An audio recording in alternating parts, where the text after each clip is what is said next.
Dicen que se necesita un tipo especial de persona para aventurarse hacia un planeta como Venus. No se equivocan. Hay que ser capaz de enfrentar condiciones hostiles y aceptar el hecho crudo de que la supervivencia no está garantizada. Pero yo siempre tuve esa beta, esa disposición a adentrarme en lo desconocido, sin importar cuán feas fueran las probabilidades. Y para un hombre como yo, Venus bien podría haber sido un paraíso. Me habían informado docenas de veces durante los últimos meses sobre los detalles de esta misión. El Centinela, nuestra estación de investigación orbital alrededor de Venus, era de última generación, equipada con todo lo necesario para estudiar los misterios de las densas nubes debajo. Pero nada me había preparado para la noticia de que vida real, estaba emergiendo de la atmósfera superior de Venus. Me quedé parado en la bahía de acoplamiento del Centinela, vestido con una capa de compuesto reforzado y metal diseñada para mantenerme con vida ante cualquier cosa que el planeta nos lanzara. No teníamos que preocuparnos por el calor abrasador de la superficie. Pero incluso aquí, a 50 kilómetros sobre el infierno, la atmósfera no era más amigable. Nubes ácidas de gas sulfúrico, altos niveles de radiación. Venus parecía resistir la vida por principio. Entonces, ¿qué era esta cosa que se arrastraba desde ese caldero, aferrándose obstinadamente a las capas ácidas? Nuestros trajes eran gruesos, los cascos equipados con visores reforzados y una pantalla de visualización de alta resolución. Dentro, sentía que estaba en un capullo de metal sellado del mundo exterior. Una pequeña pantalla en la esquina inferior me mostraba todas las métricas relevantes: oxígeno, temperatura, incluso mi propio ritmo cardíaco, que noté que estaba aumentando un poco más de lo que quería admitir. Pero me recordé a mí mismo que esto era ciencia, no una historia de aventuras mal planeada. Los protocolos, el equipo, todo era confiable, probado para resistir ambientes mucho más letales que este. Frente a mí, el doctor Ricardo Cuervo realizaba una última verificación de diagnóstico en la cámara de aislamiento, un dispositivo voluminoso diseñado para asegurar cualquier espécimen biológico que recolectáramos. Cuervo era del tipo metódico, mucho más pragmático que el resto de nosotros, y yo apreciaba su minuciosidad. El dispositivo en sí parecía una trampa para osos de alta tecnología, revestida de sellos electromagnéticos y una pequeña ventana de observación con más capas de las que podía contar. Se suponía que debía contener cualquier cosa peligrosa, con múltiples redundancias para asegurar que nada rompiera los sellos. Incluso la idea de que algo escapara era risible. ¿Listo? La voz de Cuervo crujió en el comunicador. Tan listo como estaré, respondí, haciendo una última revisión de mi equipo. Oxígeno al máximo, filtros óptimos. Mi pantalla parpadeó brevemente, mientras miraba los controles en mi muñeca. Podía sentir la vibración del sistema de clima del traje, una leve oscilación que era a la vez reconfortante y ominosa en su constancia. Íbamos equipados hasta los dientes con herramientas y sensores, lectores infrarrojos, escudos contra radiación, detectores de interferencia de señales. Confiaba en la tecnología. Los trajes e instrumentos habían sido probados incontables veces. Si algo salía mal allá afuera, no sería por culpa de nuestro equipo. Nuestra nave de descenso, la Harpia, era una pequeña embarcación reforzada que parecía una bala de cromo con alas, construida para cortar las capas más densas de la atmósfera de Venus. Subí a bordo y me abroché, sintiendo la leve resistencia del traje contra el asiento reforzado. Cada centímetro de la Harpia Era estrecho y funcional. Las paredes llenas de paneles de diagnóstico y controles de emergencia, cada característica despojada de cualquier apariencia de comodidad. Cuervo se deslizó en el asiento a mi lado, murmurando entre dientes mientras revisaba las lecturas. Empezamos el descenso, dijo. No pude evitar mirar por la pequeña ventana reforzada mientras la bahía de acoplamiento del centinela se alejaba. La inmensidad del espacio desaparecía detrás de nosotros, reemplazada por las espesas nubes amarillas de la atmósfera superior de Venus. A través de las capas de ácido y neblina, podía ver una forma extraña y cambiante que ascendía desde abajo como una sombra en la sopa. La forma de vida, nuestro objetivo. Nuestro descenso fue constante, la nave temblando al pasar por bolsas de gas denso. Miré los controles, donde una lectura de sensores parpadeaba con datos cada vez más erráticos. El espécimen era grande, mucho más de lo que habíamos anticipado. Lo que había imaginado como un grupo de formas microbianas se veía más como una masa amorfa y cambiante, retorciéndose de maneras que no esperaba. Los sensores exteriores de la Harpia comenzaron a detectar fluctuaciones, picos de energía inusuales y pulsos radiológicos que parecían provenir de la forma de vida. Me incliné hacia adelante, estudiando la transmisión, mientras los datos parpadeaban en mi pantalla. Las señales no coincidían con nada en nuestra base de datos. Eran caóticas, erráticas, pero había un patrón, como un sonido, intentando formar palabras a través del estático. Estamos captando algo raro de esto, dije, tratando de sonar imparcial, aunque sentía una inquietud creciente. Podría ser una reacción atmosférica, tal vez interferencia. Aún así, mantente alerta. Cuervo asintió, frunciendo el ceño mientras monitoreaba la transmisión de datos. Es demasiado estructurado para ser interferencia, casi como una modulación de frecuencia. No necesitaba decirlo directamente. Las señales que venían de la forma de vida eran demasiado deliberadas para ser naturales, al menos en el sentido que entendíamos. Pero cualquier interpretación más allá de eso era pura especulación. Estábamos aquí para recolectar, no para teorizar. A medida que nos acercábamos al objetivo, activé la cámara de aislamiento, alineándola para que se extendiera desde el vientre de la Harpia. A través de la transmisión en mi pantalla, la vi alcanzar hacia la forma de vida como un brazo mecánico. La atmósfera estaba cargada de nubes ácidas, pero los sensores de la cámara la atravesaban, transmitiendo una imagen clara. La criatura era enorme, retorciéndose y ondulándose con extensiones extrañas que parecían vibrar al sentir nuestra aproximación. Sentí un escalofrío recorrer mi espina dorsal, bajando con tensión ahora. Despacio, despacio. La cámara tocó el borde de la forma de vida e inmediatamente los sensores detectaron movimientos rápidos. Reaccionó al instante, como si nos hubiera estado esperando. Extensiones se lanzaron hacia afuera, rozando la superficie metálica de la cámara, como si la estuvieran probando. Mi corazón latía con fuerza mientras observaba la lectura. Las extensiones se enroscaron alrededor de los bordes, presionando, casi aferrándose al dispositivo. ¿Qué demonios?, susurré, sintiendo cómo se me cerraba la garganta. La forma de vida parecía fluctuar, su forma cambiando, volviéndose más densa mientras se adhería a la cámara. La voz de Cuervo interrumpió, tensa. Está reaccionando al contenedor, casi como si supiera lo que estamos haciendo. Solo toma la muestra, respondí obligándome a mantener la calma. Asegúrala.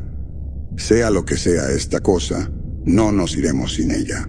Los sellos magnéticos de cámara se activaron y vi cómo la forma de vida se comprimía, plegándose dentro del contenedor con un movimiento lento, casi reacio. Una vez dentro, los sellos se cerraron con un clic sutil. Una lectura parpadeó en mi pantalla. Contención asegurada. Pero incluso mientras exhalaba lentamente, Algo se sentía mal.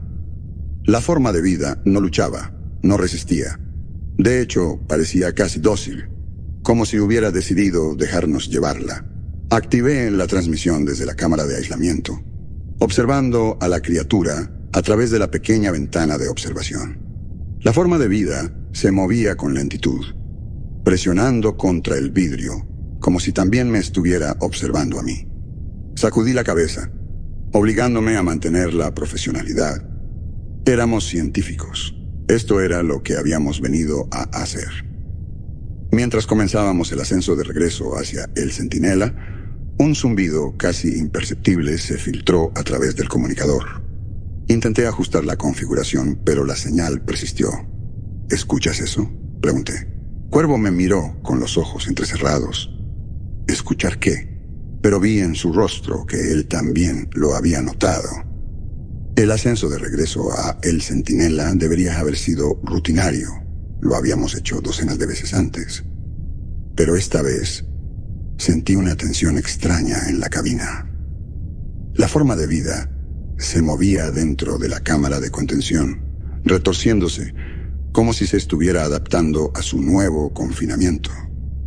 Casi podía sentirlo a través de las paredes de la Harpia, una vibración leve pero inquietante, como un insecto atrapado en un frasco. Habíamos asegurado la muestra. Eso debería haber aliviado la tensión. Pero aquel zumbido en el comunicador seguía allí, constante y perturbador. Ajusté los filtros de audio de mi traje, intentando ahogarlo, pero el ritmo persistía. Un ruido exasperante como un latido dentro del estático. Cada vez que intentaba ignorarlo, parecía filtrarse de vuelta en mi conciencia. El rostro de Cuervo estaba tenso, sus ojos fijos en el monitor de la cámara de contención. «Estamos recibiendo picos de señal», murmuró, frunciendo el ceño. «No debería estar pasando. Es solo materia biológica. No debería estar activa. Cuando atracamos de vuelta en el Centinela, apenas tuve tiempo de desabrocharme antes de que Cuervo ya estuviera en movimiento, activando las abrazaderas y apagando la Harpia. El equipo nos esperaba en la esclusa de aire, todos con sus trajes puestos. Habían estado monitoreando la transmisión de datos y sabía que habían visto los mismos patrones erráticos que nosotros. Mientras transferíamos la cámara de aislamiento de la Harpia al laboratorio principal, no aparté la vista del espécimen. Seguía cambiando de forma, presionando contra el vidrio reforzado. Cuanto más lo observaba, más creía distinguir movimientos en su interior. Pequeños cambios, como si estuviera explorando sus límites.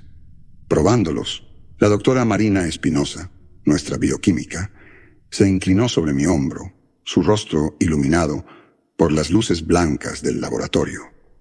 Parecía fascinada. «Esto es extraordinario», susurró. «Nada de lo que hemos estudiado podría sobrevivir en esas condiciones, y mucho menos responder al confinamiento». Me encogí de hombros, tratando de mantener el tono clínico. «Extraordinario o no, mantengámoslo contenido y documentemos todo. Procedimiento estándar». Marina asintió, pero noté que su mente ya estaba en otra parte, cautivada por las posibilidades de este descubrimiento. Yo no estaba seguro de sentir lo mismo. Una vez que aseguramos el espécimen en el laboratorio principal, instalamos una serie de escáneres alrededor de la cámara de contención. Cuervo y Marina comenzaron a ejecutar diagnósticos preliminares, alimentando los datos del espécimen al sistema. Pero tan pronto como activaron los sensores, las lecturas se volvieron caóticas. Las señales llegaban en frecuencias que no tenían sentido, modulando en patrones irregulares, saltando entre longitudes de onda como si estuviera evitando deliberadamente la detección. Cuervo maldijo entre dientes, recalibrando el sistema, pero cada vez que intentaba fijar una frecuencia estable, las señales parecían escurrirse, como si el espécimen nos estuviera evadiendo. «¿Qué diablos está haciendo?», murmuré, observando cómo los datos se disparaban y colapsaban en ráfagas erráticas. «Está aprendiendo», susurró Marina.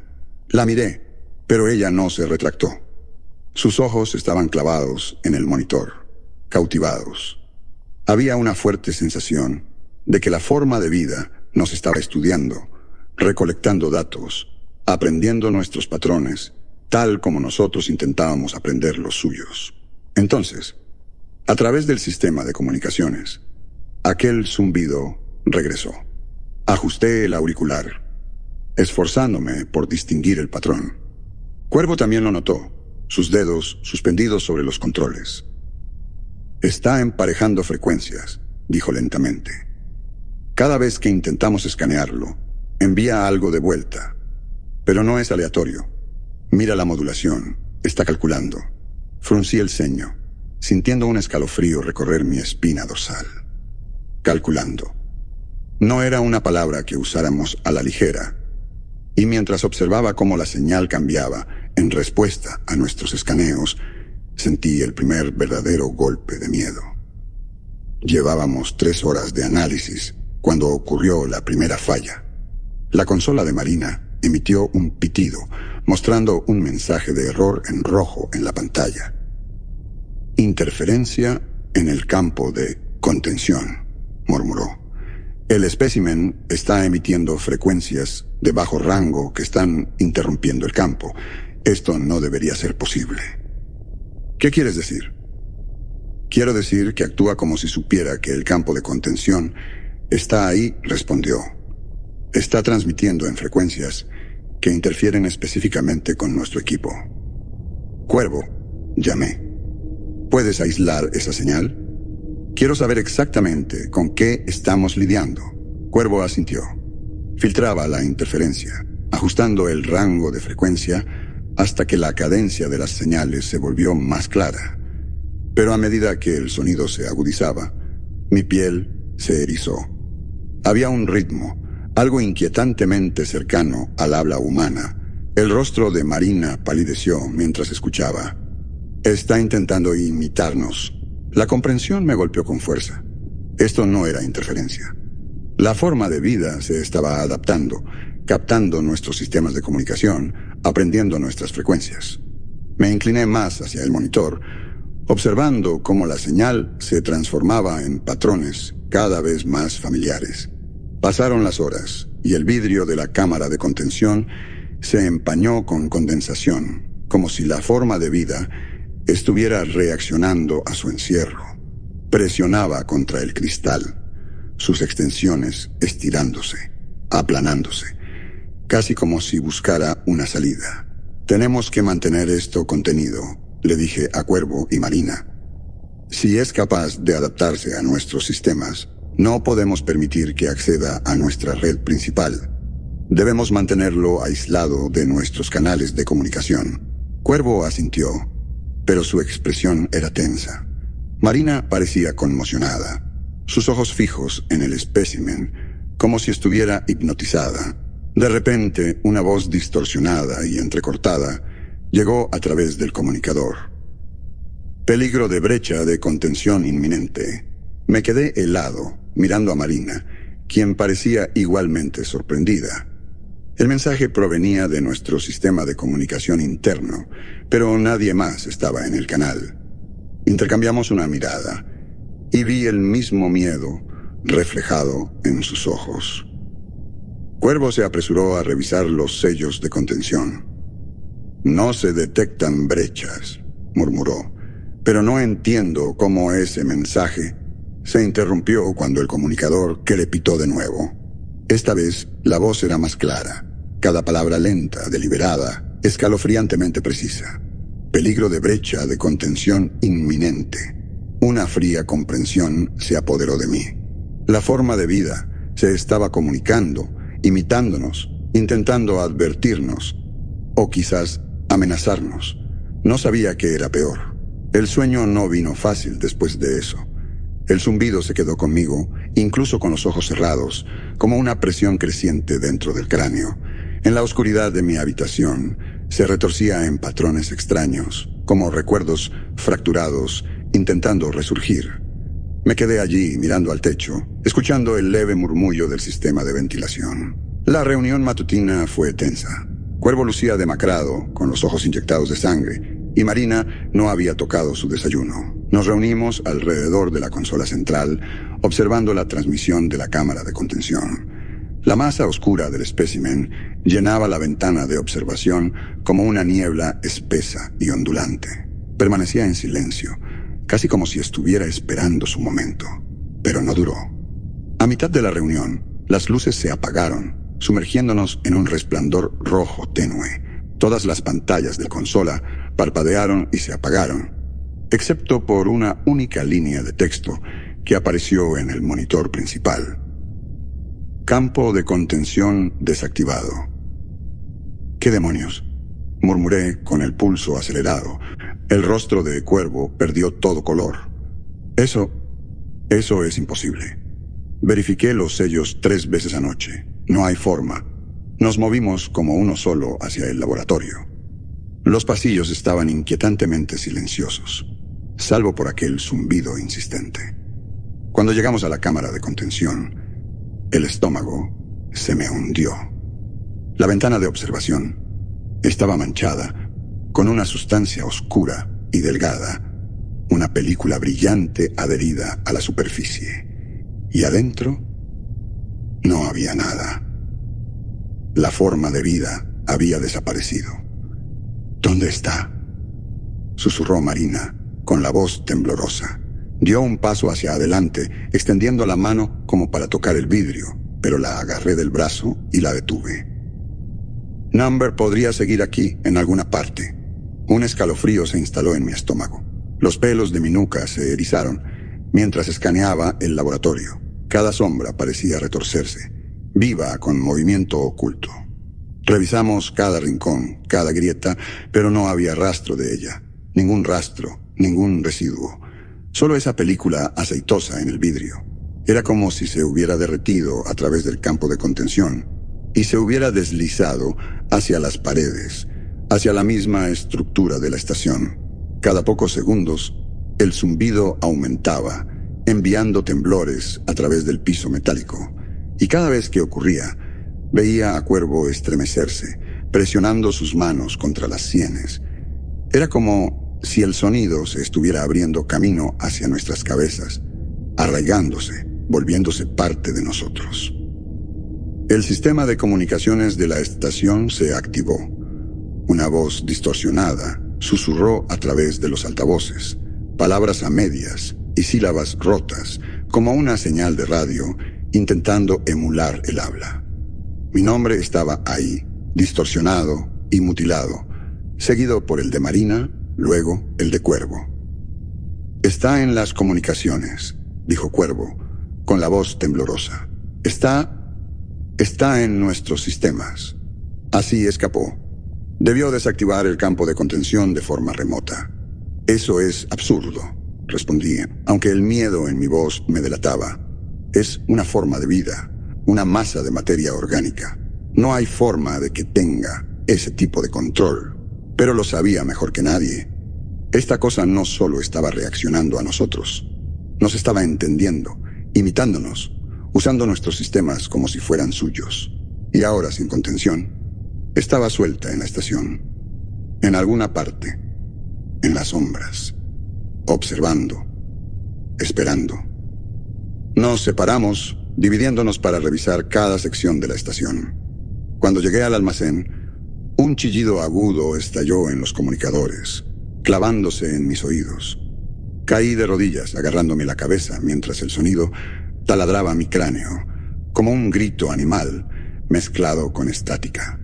Miré hacia arriba y vi a Marina al final del pasillo, su rostro contraído por el dolor mientras se tapaba los oídos, intentando bloquear el ruido. El chillido finalmente cesó, dejando un silencio palpitante. Mis oídos zumbaban, el dolor sordo, pero constante.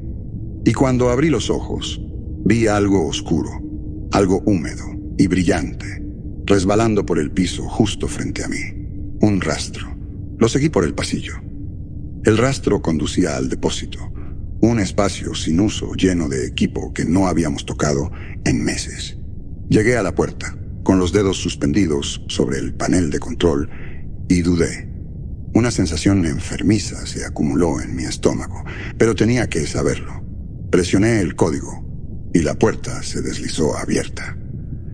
El olor me golpeó primero, un aroma espeso y empalagoso, como vegetación podrida mezclada con azufre.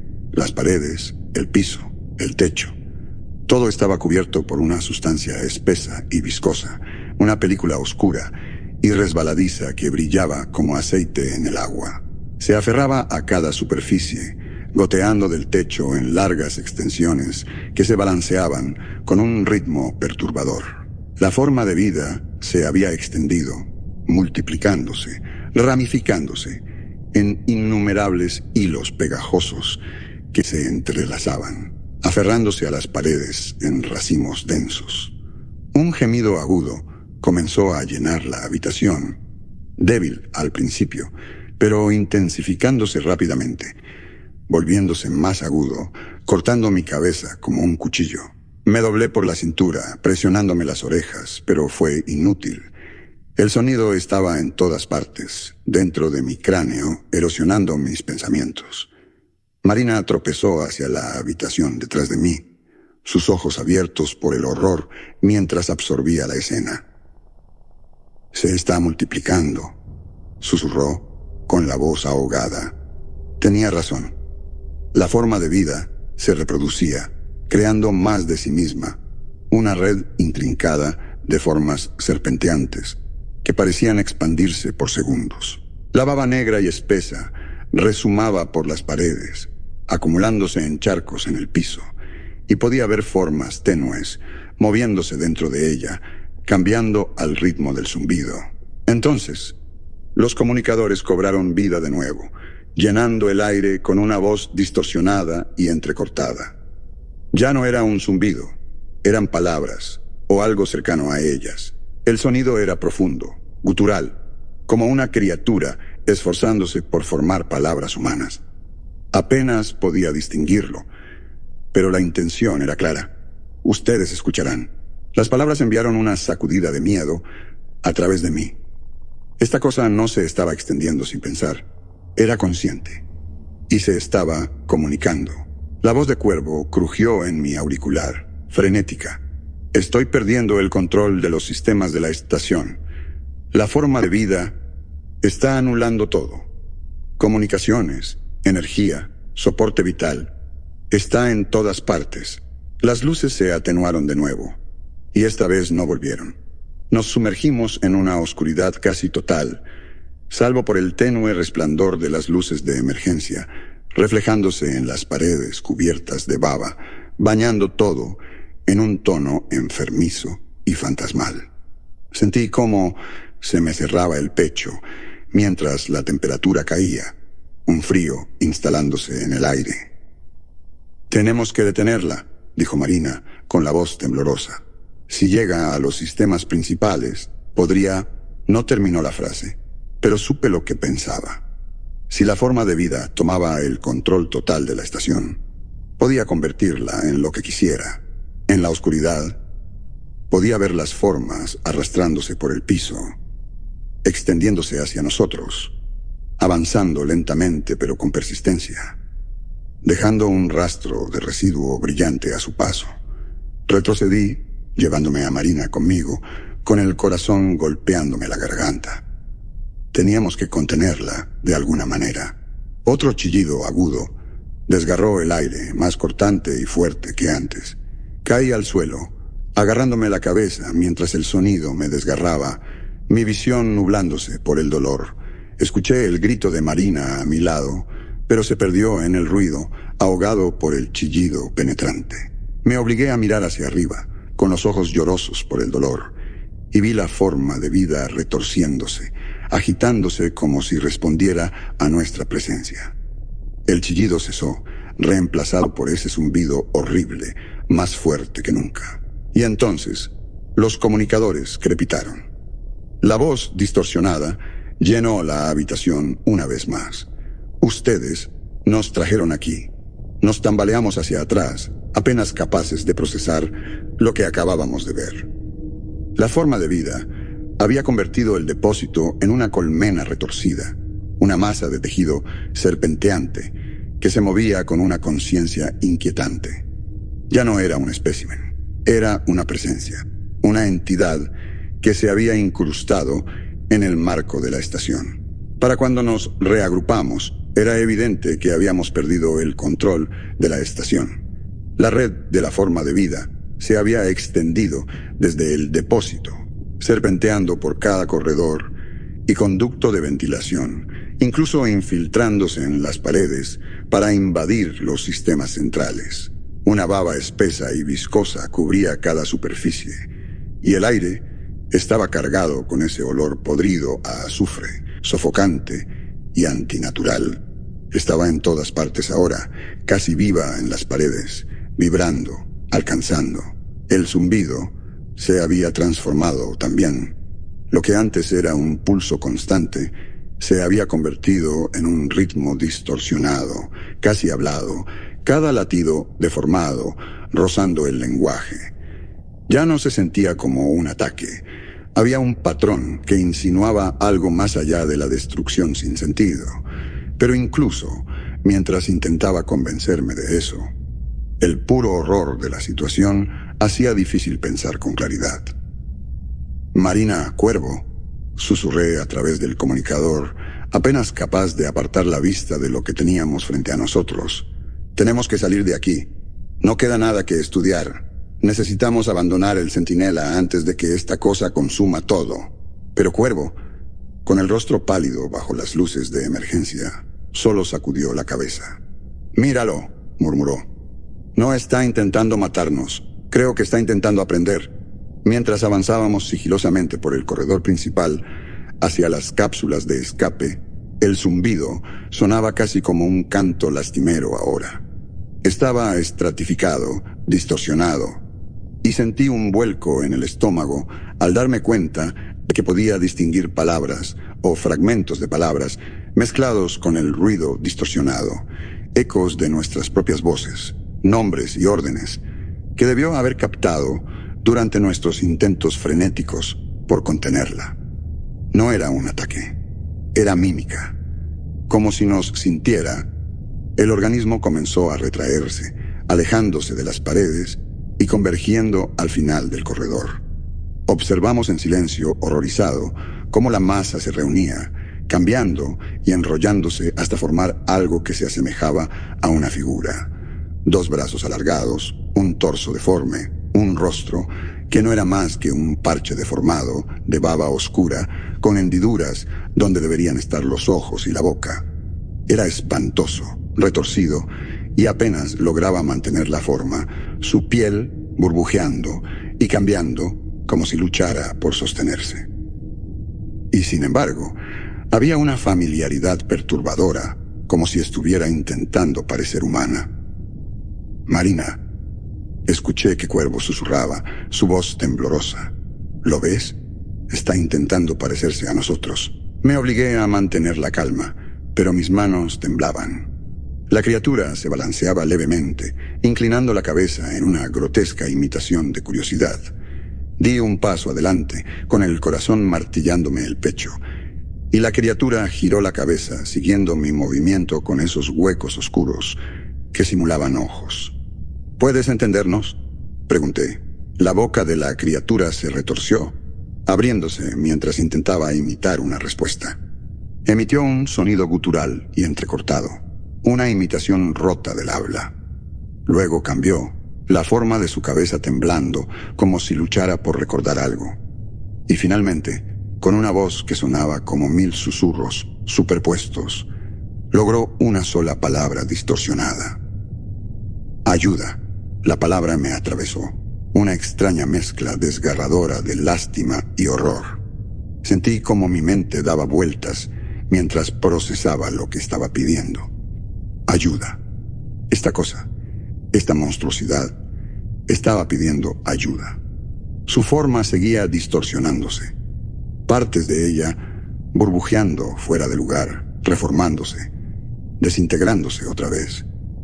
Era como si intentara mantenerse unida, pero la complejidad de la forma humana estaba más allá de sus capacidades. Sentí que algo cambiaba en mí. Un instinto de correr, de luchar, de hacer cualquier cosa excepto quedarme quieto. Pero me obligué a permanecer. Marina, murmuré, tal vez cree que esta es la forma de comunicarse. Está intentando entendernos. La cabeza de la criatura se sacudió hacia nosotros, sus ojos deformados, buscando, suplicando. El aire a nuestro alrededor se llenó de ese zumbido agudo otra vez, cada onda volviéndose más cortante, más desesperada. Podía sentirlo perforándome, sacudiendo mi cráneo, como un grito que solo profundizaba su desesperanza. Unirse, la voz de la criatura susurró, fragmentos de nuestras propias voces superpuestas en su intento.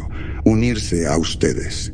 Se tambaleó hacia nosotros, sus movimientos inestables, como esperando cerrar la brecha, tender un puente entre su mundo y el nuestro.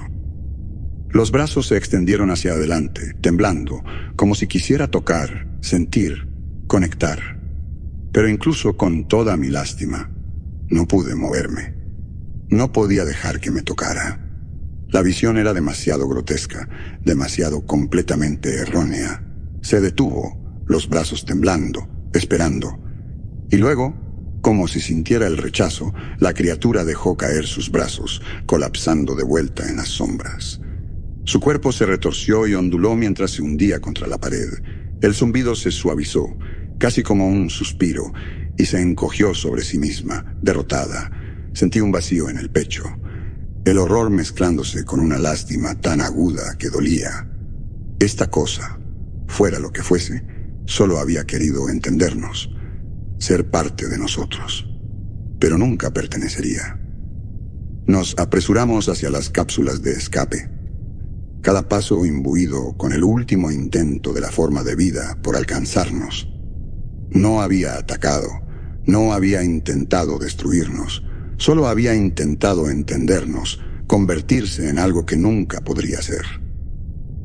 Nos aseguramos en las cápsulas, el rostro de Marina pálido y tenso mientras activaba los sistemas. Mantuve la mirada hacia adelante, incapaz de sacudirme la imagen de esa cosa, encorvada en el corredor, observándonos con esos ojos suplicantes. Cuando las cápsulas se desacoplaron de la estación, miré una última vez a través de la ventana. El centinela estaba envuelto en un resplandor tenue, cubierto de parches oscuros y brillantes de la forma de vida, aferrándose a su estructura como una capa espesa de baba. Ya no se movía, ya no cambiaba, como si hubiera aceptado su lugar allí, sola en la oscuridad, lejos de cualquier mundo que pudiera entenderla jamás.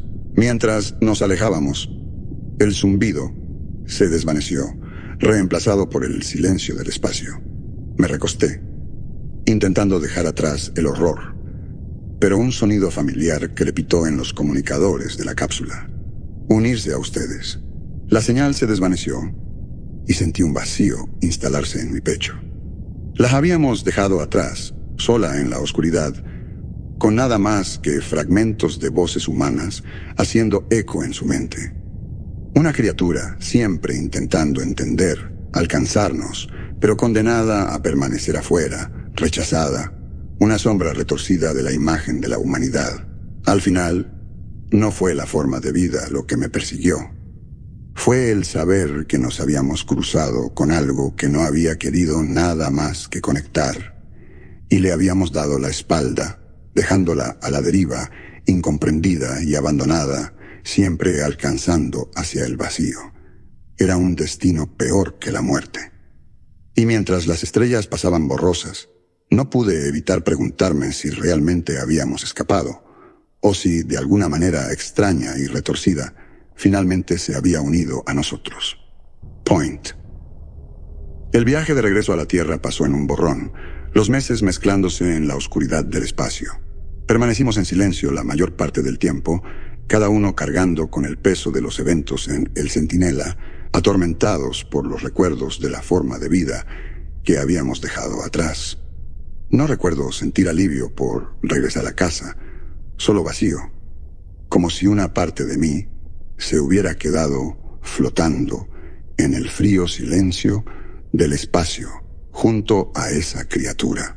Cuando finalmente aterrizamos en la Tierra, sentí una abrumadora desconexión. El mundo parecía demasiado brillante, demasiado vivo, demasiado alejado de la sombría soledad de El Centinela.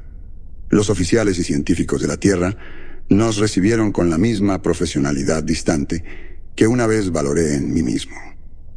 Las sesiones de interrogatorio fueron exhaustivas, casi agotadoras. Nos alentaron a relatar cada detalle. El momento en que encontramos la forma de vida, las señales, la brecha de contención, sus intentos por imitarnos.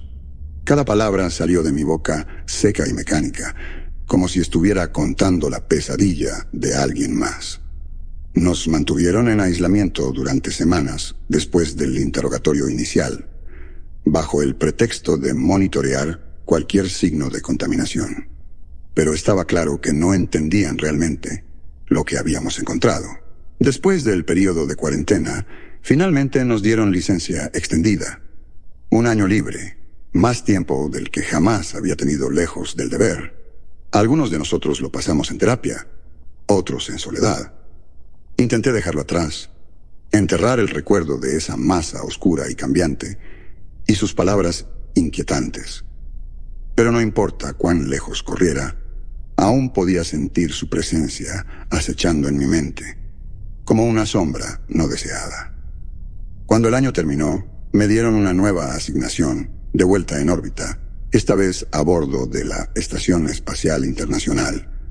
Me aseguraron que sería diferente a El Centinela, que estaría en territorio familiar, con nada más que los protocolos habituales y observaciones científicas. Trabajo rutinario, dijeron. Un descanso de asignaciones peligrosas. Después de todo lo que habías pasado, la idea de una misión orbital simple sonaba casi como un alivio. El primer mes pasó sin nada más que la vista interminable de la Tierra girando debajo de mí. Había una especie de paz en la predictibilidad, en las tareas repetitivas, en la reconfortante normalidad de todo.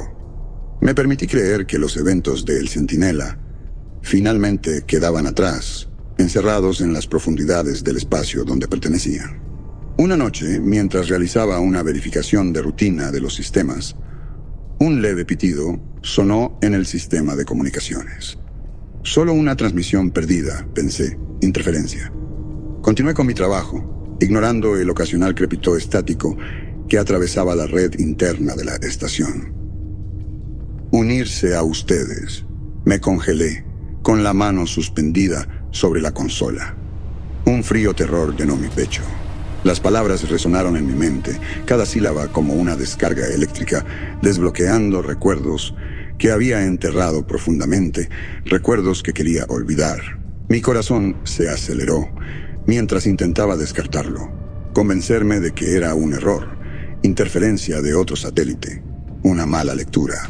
Pero la señal persistía, cada onda coincidiendo con el ritmo del zumbido de la forma de vida, el sonido que me había perseguido mucho después de dejar El Centinela. Respiré hondo, mirando alrededor de la pequeña cabina de la Estación Espacial Internacional. Nada había cambiado, todo estaba como debía. Pero por el rabillo del ojo, vislumbré algo masivo y oscuro, un contorno tenue contra el telón del espacio. Me giré, sintiendo cómo se me cortaba la respiración, y me acerqué a la ventana de observación, apoyándome en el marco metálico. Mis ojos escudriñaron la negrura más allá, buscando en la extensión infinita la fuente de esa extraña sombra. A lo lejos, una masa oscura y enorme, ondeante y retorciéndose, flotaba hacia la Tierra. La sangre se me heló en las venas al darme cuenta de lo que estaba viendo. Era la forma de vida. Pero ya no era la pequeña criatura confinada que habíamos dejado en El Centinela. Esto era algo mucho más grande.